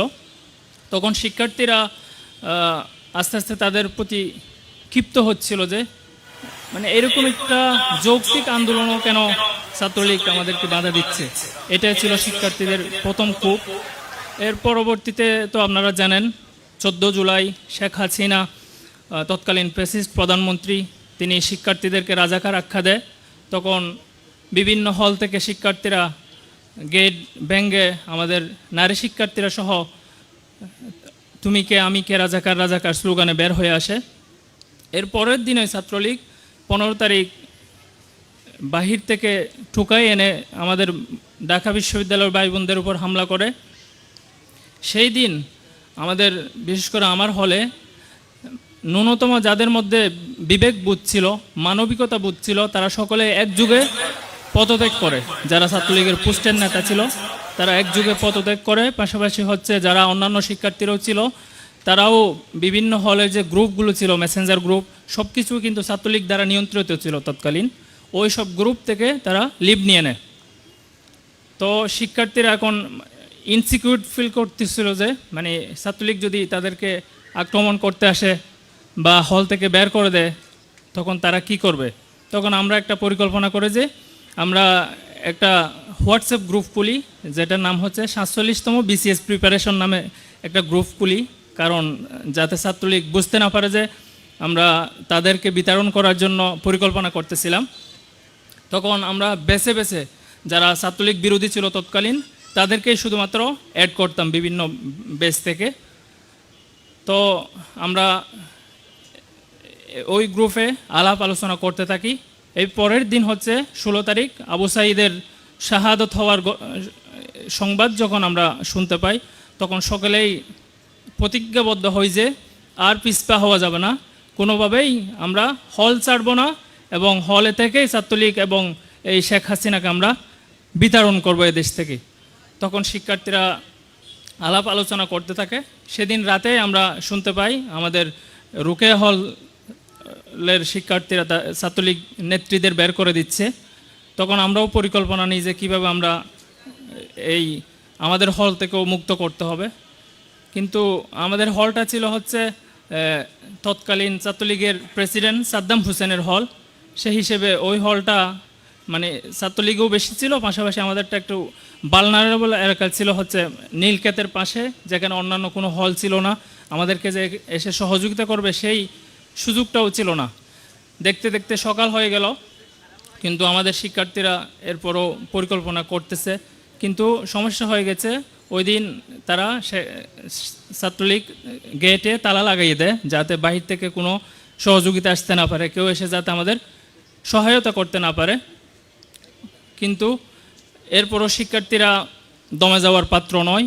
তারা সিদ্ধান্ত নিল আমরা যে কোনো মূল্যেই এই ছাত্রলীগকে বিতরণ করব আমাদের হল থেকে। তখন আমরা পরিকল্পনা নিই যে 5 তলার দিক থেকে, যেহেতু তারা আমরা খবর পেয়েছি 5 তলায় ইট তুলে রাখছিল, ইট এবং অস্ত্রশস্ত্র সহ তারা জড়ো হয়েছিল ছাত্রলীগ যারা ছিল।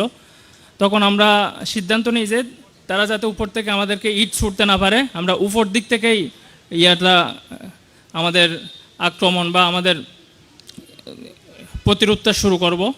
তখন আমরা বলি যে গ্রুপে মানে যে একজন স্লোগান দিয়ে বের হবে, আমরা সকলে একযোগে তাদের উপর আক্রমণ করব। তখন আমরা শুরু করি, সাথে সাথে তারা অন্য ওই যে হলের পেছনের গেট দিয়ে বের হয়ে যায়। এভাবে আমরা সেদিন জীবনের ঝুঁকি নিয়ে ছাত্রলীগকে বিতাড়িত করি এবং আজ পর্যন্ত আমরা ছাত্রলীগ মুক্তভাবে সুন্দর পরিবেশে আছি। এই আর কি, সেদিন যারা জীবনের ঝুঁকি নিয়ে এই কাজটি করেছিল তাদের সকলের প্রতি কৃতজ্ঞতা।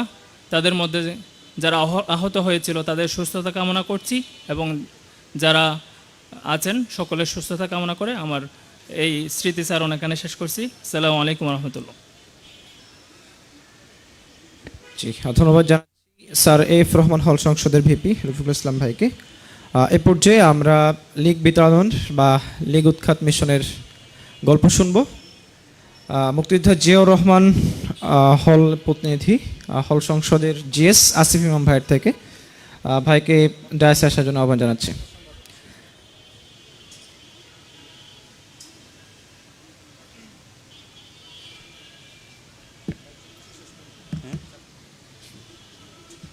নাহমাদুহু ওয়া নুসাল্লি আলা রাসূলিল কারীম আম্মা বা'দ ফাআউযু বিল্লাহি মিনাশ শাইতানির রাজীম বিসমিল্লাহির রহমানির রহিম লা তাকুলু লিমান ইউকতালু ফি সাবিলিল্লাহি আমওয়াত বাল আহইয়া ওয়ালাকিন লা তাশউরুন সাদাকাল্লাহুল আযীম। বাংলাদেশ ইসলামী ছাত্র শিবির ঢাকা বিশ্ববিদ্যালয় কর্তৃক আয়োজিত রক্তাক্ষরে জুলাই 3 দিনব্যাপী এই অনবদ্য আয়োজনে আজকের প্রথম দিনে আপনারা প্রথম অধিবেশনে যারা এখন উপস্থিত আছেন সকলকে স্বাগত জানিয়ে আমার বক্তব্য শুরু করছি। আপনারা ইতিমধ্যে অনেক গল্প শুনেছেন, আমাদের গল্পগুলো প্রায় সিমিলার ক্যাটাগরির হবে। তো আপনারা অনেকে এখানে উপস্থিত আছেন যারা এটা বুঝতে একটু কঠিন হবে যে হচ্ছে ঢাকা বিশ্ববিদ্যালয়ে ছাত্রলীগের তাড়নাটা কতটা গুরুত্বপূর্ণ ছিল। আপনার ছাত্রলীগের সেই ভয়াল রূপ বা হচ্ছে তাদের যে নৃশংস যে চরিত্র এটা সম্পর্কে অবগত, কিন্তু ঢাকা বিশ্ববিদ্যালয়ে তারা কীরকম রাজ কায়েম করেছিল, কীরকম হচ্ছে ছাত্রদের হচ্ছে সাধারণ অধিকার কেড়ে নিয়েছিল, এটা আপনারা হয়তো অনেকেই জানেন না। ইতিমধ্যে আপনারা জেনেছেন যে একটা রুমে সাধারণত 4 জন করে থাকার কথা, সেখানে আমরা অর্থাৎ মুক্তিযোদ্ধা জিয়া রহমান হলে আমরা যখন ফার্স্ট ইয়ারে আসি আমাদেরকে থাকতে হয়েছে 32 জন। একটু ইমেজিন করেন, সব খাট সব বের করে দিয়ে আমাদেরকে রাখা হতো 32 জন। মিনিমাম হচ্ছে প্রতি রাতে 28 জন বা হচ্ছে 27 জন করে আমাদের থাকতে হতো। এবং শুধু এতটুকুই না, আমাদের মৌলিক অধিকার তারা হচ্ছে কেড়ে নেওয়ার পরেও তারা আমাদেরকে জোর করে তারা যেভাবে ইচ্ছা যতক্ষণ ইচ্ছা ততক্ষণ হচ্ছে আমাদেরকে প্রোগ্রাম করাতো। এবং তাদের যদি মতের কোনো বিরোধ হতো বা হচ্ছে তারা যদি আমাদেরকে যেভাবে চাইতো সেভাবে ইউজ করতে না পারতো, তখন তারা আমাদের গেস্ট রুম নামক একটা অত্যাচার চালাতো, যেখানে অমানবিক নির্যাতন করা হতো, যেগুলো হয়তো এখানে খোলামেলা বলাও কঠিন। এত পরিমাণ নির্যাতনের পরে এই আন্দোলনের আগ পর্যন্ত যখন তারা ঢাকা বিশ্ববিদ্যালয়ে প্রত্যেকটা হলে তারা এরকম একটা ভয়ের রাজনীতি তারা কায়েম করেছিল, তখন শিক্ষার্থীদের স্বাভাবিকভাবে তাদের বিরুদ্ধে কথা বলা এবং তাদের বিরুদ্ধে অবস্থান নেওয়া একটা বড় চ্যালেঞ্জের বিষয় ছিল। তো যেহেতু জুলাই নিয়ে কথা, সেক্ষেত্রে আমি বলবো যে 15 জুলাই যখন আমাদের শিক্ষার্থীদের উপর হামলা করা হয় এবং আমাদের বোনদের উপরে যখন রক্তাক্ত করা হয় তাদেরকে, তখন আমাদের আন্দোলনটা হয় 16 তারিখ ঘোষণা করা হয় শহীদ মিনারে। এই জায়গায় যাওয়ার ক্ষেত্রে তারা মার্ক করতো কারা কারা হল থেকে বের হয় তাদেরকে মার্ক করা, এবং হচ্ছে যাদেরকে পারতো তাদেরকে সিঙ্গেল গেস্ট রুম নিয়ে তাদেরকে হুমকি ধামকি দেওয়া।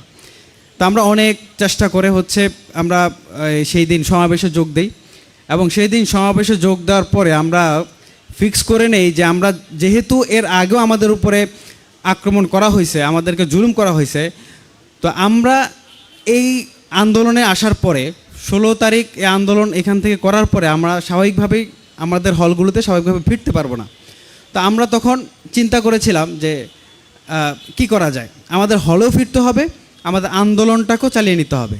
তখন আমরা সিদ্ধান্ত নিই, আমরা যারা যারা ছিলাম বলি যে জিয়া হলে যারা যারা আছেন আপনারা সবাই একত্রিত হন, এবং আমরা সেখানে একটা হোয়াটসঅ্যাপ গ্রুপ খুলি, যেখানে হচ্ছে সবাইকে অ্যাড করার মাধ্যমে বিভিন্ন সময় নির্দেশনা দেওয়া হতো। এবং যখন কর্মসূচি শেষ হয় 16 তারিখ, তখন আমরা হলের দিকে প্রবেশ করি দলবদ্ধভাবে। তখন দেখি ছাত্রলীগের অনেকেই সেখানে দাঁড়ানো ছিল এবং হাতে লাঠি এবং হচ্ছে রড ছিল। তখন স্বাভাবিকভাবে ধরে নিছি আমাদের উপর আক্রমণ করা হবে।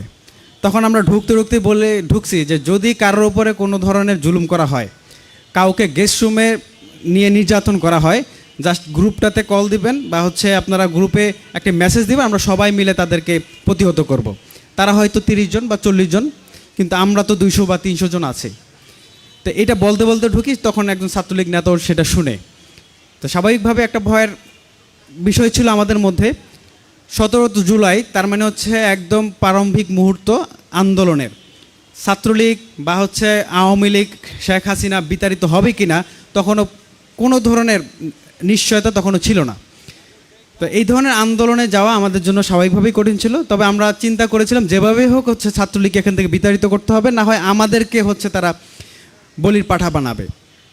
তা আমি বিশেষ করে আমি যখন এই জিনিসটা ভাবতেছিলাম সারা রাত, মানে একদম হচ্ছে নিস্তব্ধভাবে প্রত্যেকটা হলে কি কি হচ্ছে অবজার্ভ করতেছিলাম। যেহেতু আমাদের জিয়া হল মানে হচ্ছে হল পাড়ার মধ্যে কয়েকটা হলের মধ্যে জিয়া হল, মুজিব হল, জসিমউদ্দিন হল, ৭১ হল এবং সূর্যসেন হল, এই কয়েকটা হল মিলে একটা হল পাড়া, যেখানে স্বাভাবিকভাবে একটা হল স্বাভাবিকভাবে স্বতন্ত্রভাবে কোনো আন্দোলন করলে সেটা সফল নাও হতে পারে। তো এইরকম একটা আশঙ্কা থাকার পরে আমরা মানে অনেক কিছু চিন্তা করেও মানে রাতের মধ্যে আমরা এই জিনিসটা বাস্তবায়ন করতে পারিনি। তো সকালে যখন ফজরের আজান দেয় তখন আমি যখন সিঁড়িতে নামি তখন দেখি যে ছাত্রলীগের অনেক নেতা, প্রায় 30 থেকে 40 জন নেতা, তারা গেস্ট রুমের সামনে অবস্থান করতেছে এবং সেখানে তৎকালীন প্রভোস্ট ডক্টর বিল্লাল হোসেন এবং হচ্ছে তার হাউস টিউটররা তাদের সাথে মিটিং করছে। এবং আমি যখন ফজরের সময় আমার আরেক ভাই হলের সিনিয়র রাকিব ভাই, আমরা একসাথে নামাজ পড়ি এবং যেতে যেতে বলি, ভাই আজকে কিছু একটা করা দরকার, না হয় হয়তো স্বাভাবিকভাবে আমরা যদি কিছু না করি আমাদের উপর আক্রমণ করা হবে। তা আমরা নামাজ পড়ে যখন হল অফিসের দিকেই যাই, ইচ্ছা করেই যাই, দেখি আসলে কি করে। তখন এক শিক্ষক আমাকে বলে, তোমরা আসলে কি করতে চাও, তোমাদের কোনো পরিকল্পনা আছে কিনা, আমরা তোমাদেরকে সেভ করবো, আমরা মিলেমিশে হচ্ছে আমাদের জিয়া হলকে আমরা রক্ষা করব। এরকমভাবে যখন কথা বলে তখন আমরা স্বাভাবিকভাবে বুঝে নেই যে আমাদের নিয়ে তাদের পরিকল্পনা হয়ে গেছে। তো তখন আমরা আর দেরি না করে তৎক্ষণাৎ আমি আমার যারা আছে হলে সবাইকে ডাকাডাকি শুরু করি এবং সেই ভাই আবার আরেকজনকে ডাকে, মাহবুব ভাই। তো তারা হচ্ছে সেই স্লোগান দেয় এবং আমি সবাইকে ডাকাডাকি করার পরে অনেক সবাই বের হয়, কিন্তু তখন ছাত্রলীগ প্রত্যেকটা পয়েন্টে পয়েন্টে দাঁড়িয়ে তাদেরকে ফোর্স করতেছে তারা যাতে রুম থেকে বের না হয়। তো এক পর্যায়ে সবাই যখন বের হয়ে আসলো তখনও মনে হচ্ছিল যে আন্দোলনটা ব্যাহত হবে, কারণ হচ্ছে সকল এই শিক্ষার্থী তখনও সেখানে যুক্ত হতে পারছিল না। ছাত্রলীগ আমাদেরকে গলায় ধরে নিয়ে বলতেছে, তোরা যা করতে চাচ্ছিস বা যা করতে চাস এরকম কোনো কিছু তোদের মানে বাস্তবায়ন করতে পারবি না এবং পরবর্তীতে তোদের জীবনে অনেক শঙ্কা আছে। তো এরপরে যখন আমরা আন্দোলন করি এবং হচ্ছে প্রশাসনের সাথে বসি এবং আমরা সেখানে একটা চার্টার বাস্তবায়ন করি, যেখানে অনেকগুলো পয়েন্ট ছিল যেগুলো সিমিলার ছিল এবং আমাদের ছাত্র শিবিরের তৎকালীন দায়িত্বশীলরা আমাদেরকে সেই নির্দেশনা দিয়েছিলেন যে আসলে কোন বিষয়গুলোকে ফোকাস করতে হবে, বিশেষ করে ছাত্রলীগকে তাড়ানো এবং তাদেরকে নিষিদ্ধ করা এবং তাদের বিচার বাস্তবায়ন করার জন্য যেই দফা সেটা থাকতেই হবে। তো আমরা সেইগুলো বাস্তবায়ন করি আর এক পর্যায়ে সকল শিক্ষার্থী সেখানে একত্রিত হয় এবং আমরা সবাই মিলে ছাত্রলীগকে ধাওয়া দিয়ে বের করে দিই, গলা ধাক্কা দিয়ে বের করে দিই। তো ওই হল পাড়ার মধ্যে এটাই ছিল জিয়া হলের প্রথম অ্যাটেম্প্ট এবং এইটা শুরু হওয়ার একটু পরে মুজিব হলে শুরু হয় এবং জসিমউদ্দিন হলে শুরু হয়, এরপর ৭১ হলেও আন্দোলন শুরু হয়। তারপরে হচ্ছে ছাত্রলীগ আমাদের এই হল বা হলপাড়া থেকে বিতাড়িত হয়। এই ছাত্রলীগ বিতাড়িত হওয়ার মাধ্যমে তখন সারা বাংলাদেশ এই মেসেজটা পেয়েছিল যে ঢাকা বিশ্ববিদ্যালয়ের মধ্যে যেহেতু এই প্রভাবশালী ছাত্র সংগঠন ছাত্রলীগ সন্ত্রাসী সংগঠন বিতাড়িত হয়েছে, তার মানে বাংলাদেশ থেকে শেখ হাসিনাকে বিতাড়িত করা সম্ভব। সবাই তখন এই আন্দোলনটাকে অনেক বেশি ত্বরান্বিত করে, সবাই সেই আন্দোলনের সাথে যুক্ত হয় এবং আমরা সেদিন আবার একটা আশঙ্কা ছিল যে ছাত্রলীগ আবার ফিরে আসে কিনা, কারণ পুলিশ এবং ছাত্রলীগ একত্রিতভাবে শাহবাগ থেকে আসছিল যে আমাদের হলগুলো ভ্যাকেন্ট করবে এবং আমাদেরকে বের করে দেবে। তো আমরা সেদিন কি করি, আমাদের সেই এটা জানার পরেই অনেক শিক্ষার্থী হল থেকে বের হয়ে যায় এবং আমরা আমাদের সংগঠনের যাদের ছিল তাদের নির্দেশনা দিই যে কোনোভাবেই হল ত্যাগ করা যাবে না, মিনিমাম 20 থেকে 30 জন আমরা হলে ছিলাম, যেভাবে আমাদেরকে হল রক্ষা করতে হবে। তো সেখানে অনেক শিক্ষার্থী ছিলেন, শুধুমাত্র ছাত্র শিবিরের না, সকল দল মতের এবং সাধারণ শিক্ষার্থীরাও আছেন যারা সেই আন্দোলনে সক্রিয়ভাবে অংশগ্রহণ করেন এবং আমরা সেই দিন আমরা প্রতিহত করার জন্য আবার সেখানে হচ্ছে বিভিন্ন রড এবং বিভিন্ন হচ্ছে পাথর দিয়ে আমরা হচ্ছে প্রস্তুতি নিই যাতে করে তারা যদি আসে আমরা প্রতিহত করব। যদি ফিরে আসতো স্বাভাবিকভাবে আমাদের অবস্থা স্বাভাবিক থাকতো না, আমরা খুবই অল্প সংখ্যক ছিলাম। যাই হোক, পুলিশ আমাদেরকে ভ্যাকেন্ট করে। এর আগে আমরা যখন তাদের সাথে কথা বলি, প্রশাসনের সাথে কথা বলি, আমরা যে নামগুলো লিখেছিলাম সেই নামগুলো লিখে তারা খসড়া করেছিল আমাদেরকে জঙ্গি মামলার আসামি করার জন্য এবং সেই ফোন দিয়ে এঁটে আমাদের নামগুলো দিয়ে সেখানে শাহবাগ থানায় তারা মামলাও করেছে, আমরা নাকি জঙ্গি। তখন আমাদের সিট থেকে সব কিছু বাতিল করে দেওয়ার ঘোষণাও দিয়ে দিয়েছে। তো এই ছিল আমার পক্ষ থেকে বা আমার জায়গা থেকে স্মৃতিচারণ। আমরা চাই যে হচ্ছে এটা স্মরণ করে দেওয়া যে এই সিমিলার মানে স্মৃতিগুলো আমরা কেন বারবার বলি, এটা এই জন্য বলার চেষ্টা করি যে পরবর্তীতে আর কেউ যত ছাত্রলীগের চরিত্রে না আবির্ভূত হতে পারে, সে যেই নামে হোক, যেই দলের হোক, যদি কেউ আবার ছাত্রলীগের সেই ভয়াল রূপ ধারণ করতে চায়, সে একইভাবে ছাত্র শিক্ষার্থীদের অধিকার হরণ করতে চায়, আমরা কালেকটিভভাবে তাদেরকে প্রতিহত করব। এবং এই অন্যায়ের বিরুদ্ধে যদি আমরা এখনই মানে আওয়াজ তুলতে না পারি, ছোট ছোট বিষয় হতে পারে, কিন্তু আমরা যদি আওয়াজ তুলতে না পারি আমাদের জায়গা থেকে, পরবর্তীতে হয়তো ছাত্রলীগ না হোক অন্য কেউ এই তাদের জায়গাটা দখল করবে। আমরা কখনোই চাই না আমাদের শিক্ষার্থীরা সেই দিনগুলোতে আবার ফিরে যাক, এবং আগামী বাংলাদেশ হবে স্বাধীন, এবং সেখানে সকল দলমতের মানুষ তাদের মত চর্চা করবে, কিন্তু কারোর অধিকার হরণ করবে না। আমি আমার বক্তব্য এখানে শেষ করছি। আসসালামু আলাইকুম রহমতুল্লাহ। ধন্যবাদ আসিফ ইমাম ভাইকে, সম্মানিত অফিস সম্পাদক ঢাকা বিশ্ববিদ্যালয় শিবির। এই পর্যায়ে অনুভূতি প্রকাশ করা এবং স্মৃতিচারণের জন্য অনুরোধ করব। ঢাকা বিশ্ববিদ্যালয়ের তৎকালীন সবচেয়ে শক্তিশালী ছাত্রলীগের ঘাঁটি বলা চলে, এবং সেটা ক্যাম্পাসে ছাত্রলীগের ক্যান্টনমেন্ট হিসেবে পরিচিত শহীদ সার্জেন্ট জহুরুল হক হল থেকে কীভাবে ছাত্রলীগ বিতরণ করলেন শিক্ষার্থীরা, সেই স্মৃতিটুকু শুনবো ইমরোজ ভাই থেকে, হাসান হাবিব ইমরোজ, বিশ্ববিদ্যালয়ের ছাত্র অধিকার সম্পাদক ঢাবি শিবিরের এবং হলের সম্মানিত ভিপি। আউযুবিল্লাহি মিনাশ শাইতানির রাজিম, বিসমিল্লাহির রহমানির রহিম। শুরুতেই উপস্থিত সবাইকে আন্তরিক সালাম জানাচ্ছি, আসসালামু আলাইকুম রহমতুল্লাহ। আজকের ইসলামী ছাত্র শিবির ঢাকা বিশ্ববিদ্যালয় শাখার যে আয়োজন রক্তাক্ষরী জুলাই, এটি মূলত আমাদেরকে পুনরায় জুলাইয়ের সেই উত্তাল দিনগুলোতে, উত্তাল সময়গুলোতে ফিরে নিয়ে যাওয়ার জন্য। জুলাইয়ের সেই সময়টা ছিল বাংলাদেশের বুকে চেপে বসা ঘনঘোর 17 বছর মেয়াদী ফ্যাসিবাদের বিতাড়নের বা তখতে তাউস খান খান করে দেওয়ার সময়। ডে 1 টু ডে 36 আমরা জুলাইয়ে সক্রিয় ছিলাম। আপনারা যারা উপস্থিত আছেন আপনারা অনেকেই সক্রিয় ছিলেন।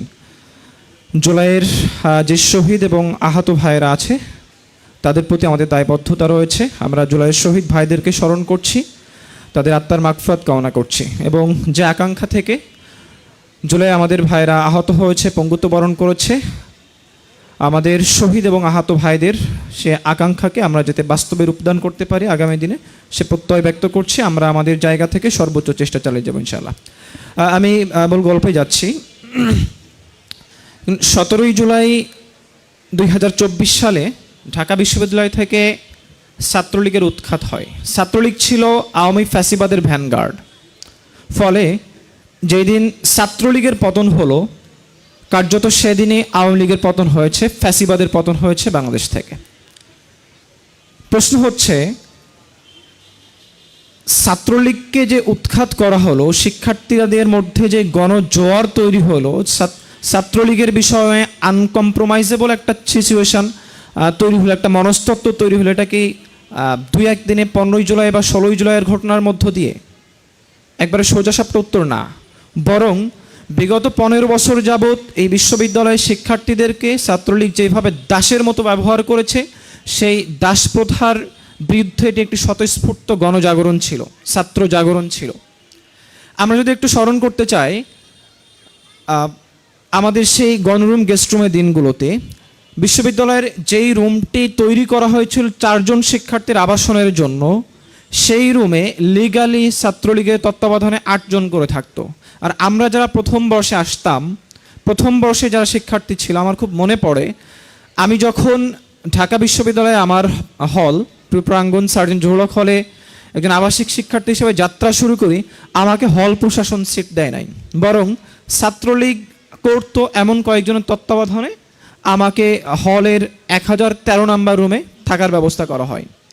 প্রথম দিনে আমি যে রুমটিতে ঘুমাই, রুমটি ছাত্রলীগের নিয়ম অনুযায়ী 8 জনের ছিল, কিন্তু আমাদের 42 জনকে ঘুমাতে হয়। আপনি চিন্তা করেন, যে রুমটি 4 জনের জন্য তৈরি করা, সেখানে জোর করে 8 জন রাখা হচ্ছে, এরপর সেইখানে আরও জোর করে 42 জনকে একসাথে অ্যাকোমোডেট করতে হচ্ছে বাধ্য হয়ে পরিস্থিতির কারণে। এরপর প্রথম দিন তো এভাবে গেল। দ্বিতীয় দিন আমি যখন রাত্রি 10টার পরে রুমে ঢুকলাম, তখন আর আমার গত রাতে যেই জায়গাটুকু পেয়েছিলাম একটা বেডের মধ্যে, ওই জায়গাটুকু পাই নাই। রুমের দুই পাশ দিয়ে সবাই ঘুমিয়ে গিয়েছে সারিবদ্ধভাবে, প্রচণ্ড রকম গাদাগাদি করে। এরপরে জুতা রাখা হইতো আমাদের মধ্য দিয়ে, দুই সারির মধ্য দিয়ে জুতা রাখা হইতো। ওই জুতাগুলোর উপর দিয়ে গামছা বিছিয়ে সেখানে কয়েক রাত ঘুমিয়েছি। এটি ছিল আমাদের গণরুমের স্মৃতি। গেস্ট রুমের স্মৃতি যদি আমরা স্মরণ করতে চাই, আমি যেদিন হলে ওঠার 3 দিন পরে প্রথম যখন গেস্ট রুমে যাই, আমার একটি অপরাধ ছিল। গেস্ট রুমে যাওয়ার পূর্বে আমি নিয়ম জানতাম না।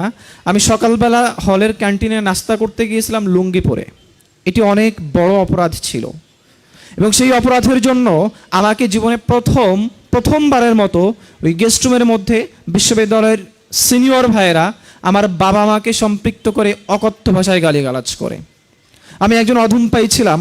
আমার মুখের উপরে সিগারেটের ধোঁয়া ইচ্ছাকৃতভাবে ছাড়া হয় কুণ্ডলি পাকিয়ে। আমাকে মুরগি বানানো হয়েছিল। মেজের কাঠি দিয়ে দরজার দৈর্ঘ্য পরিমাপ করা হয়েছিল, রুমের দরজার দৈর্ঘ্য পরিমাপ করা হয়েছিল। এই ধরনের অসংখ্য স্মৃতি, অসংখ্য ঘটনা এই বিশ্ববিদ্যালয়ের প্রত্যেকটা শিক্ষার্থীর প্রথম বর্ষে যারা ভর্তি হয়েছে প্রত্যেকেরই, যে নির্যাতন করছে তারও এই ধরনের ঘটনা প্রথম বর্ষে ছিল। এই ধরনের গেস্ট রুমের এবং গণরুমের যেই জাতাকল ছিল, এই জাতাকলে পিষ্ট হয়ে অসংখ্য শিক্ষার্থীর জীবন মিশে গিয়েছে। অসংখ্য নামাজি ছেলে নেশাখোর হয়ে গিয়েছে। অসংখ্য মেধাবী ছেলে যে তার পূর্বের প্রতিষ্ঠানগুলোতে মেধার স্বাক্ষর রেখেছে, প্রথম স্থান দ্বিতীয় স্থান অধিকার করে এসেছে, সে এসে বিশ্ববিদ্যালয়ে ড্রপ আউট হয়েছে। এই দীর্ঘদিনের পঞ্জীভূত ক্ষোভের বিস্ফোরণ হয়েছিল 17 জুলাই রাত্রে। 17 জুলাই রাত্রে কি হয়েছিল? শহীদ সার্জেন্ট জহুরুল হক হলে, যেটি ছিল ছাত্রলীগের ক্যান্টনমেন্ট।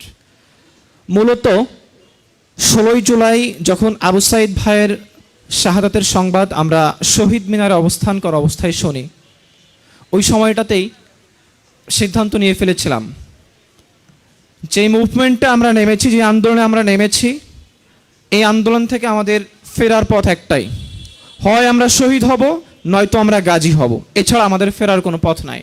সেই পণ নিয়ে আমরা হলে এসেছিলাম।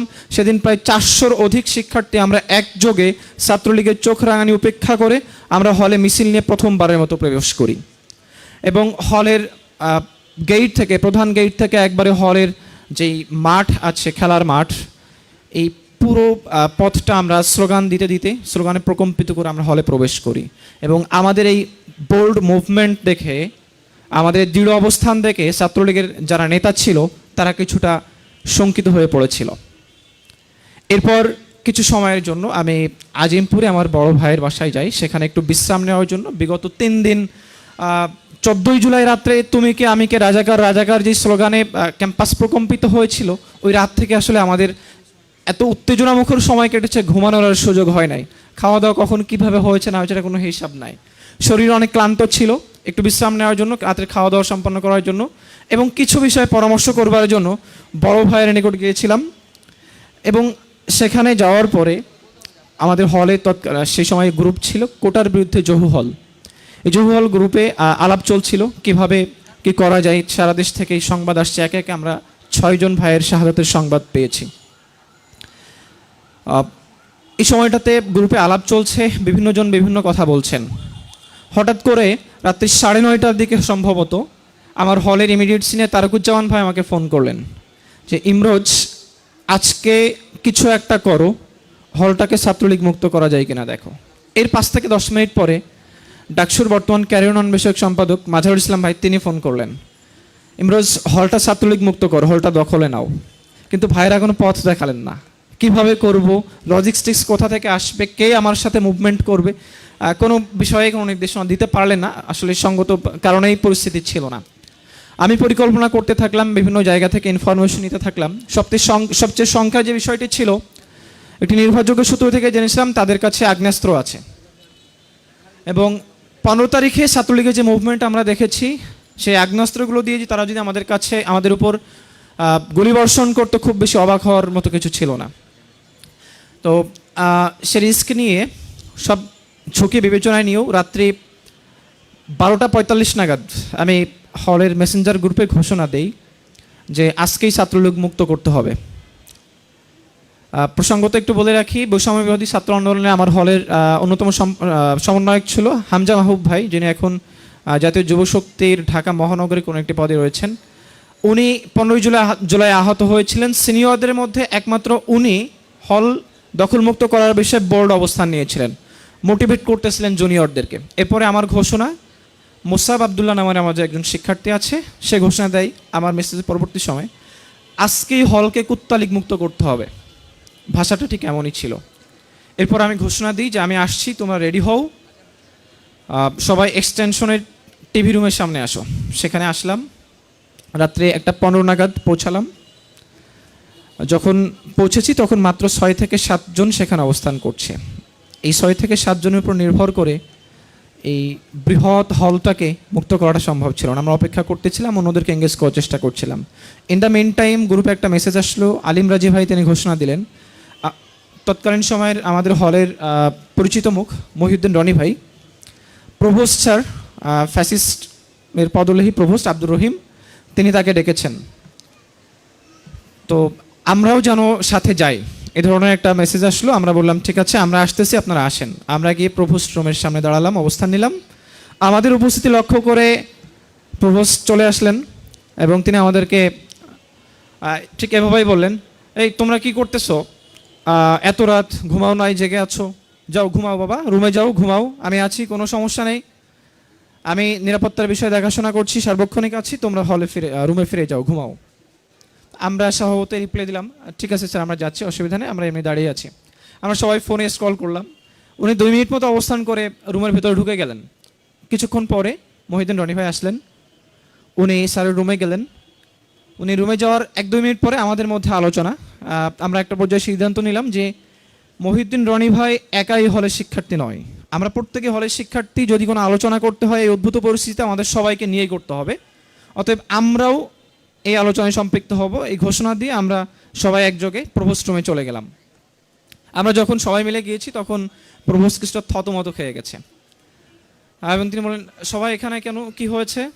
বললাম, স্যার যদি কোনো আলোচনা করেন, যদি কোনো বক্তব্য দেন, তাহলে হলের সকল শিক্ষার্থীর উদ্দেশ্যে দিতে হবে। আমরা হলের শিক্ষার্থী, আমরা এটা শোনার, এটা জানার অধিকার রাখি। উনি বললেন, কোনো অসুবিধা নেই, আমি আছি তোমাদের সাথে, তোমাদেরকে অভয় দেওয়ার চেষ্টা করছি, তোমরা যাও গিয়ে ঘুমাও। তো এভাবে বলার পর আমরা চলে আসলাম। যখন আমরা প্রভোস্টের রুম থেকে বের হলাম, মহিউদ্দিন রনি ভাই আমাকে কানে কানে বললেন, একটু ফিসফিসানি সুরেই, যে কাঠি কলম রেডি কর। যখন ভাইয়ের থেকে ঘোষণাটা পেলাম, বুঝলাম যে আমি যে পরিকল্পনা করছি এই পরিকল্পনা ভাইও করছেন, অতএব এখন সম্পৃক্ত করা সম্ভব। আমরা স্লোগান ধরলাম, রনি ভাই স্লোগান ধরলেন। এরপরে 18-19 স্টেশনে আরও একজন ভাই ছিলেন, তার নামও রনি, তিনি স্লোগান ধরলেন। গোটা হল থেকে সাড়া পড়লো, সবাই স্লোগানের সাথে তাল মেলালো। যার যার রুমে যা যা কিছু ছিল, মোটামুটি ওই সময়টাতে হলের প্রত্যেকটা রুমে প্রত্যেকটা ছাত্র মানে একটা সেফটি স্টিক বা এই টাইপ কিছু একটা রাখতো। কেউ পাইপ রাখতো, কেউ হাতুড়ি রাখতো, কেউ বা হচ্ছে স্টাম্প রাখতো, কিছু না কিছু মোটামুটি থাকতো। তো সবাই এগুলো নিয়ে আসা শুরু করলো। ছাত্রলীগের অবস্থা দেখে যারা ছিল তারা সবাই পালিয়ে গেল। আমাদের যে সংখ্যা ছিল তারা আমাদের উপর গুলিবর্ষণ করতে পারে, সেই সংখ্যার জায়গাটা উবে গেল আর কি, তারা পালিয়ে গেল।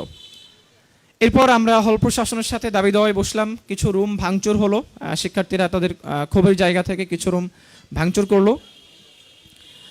এই সময়টাতে আমরা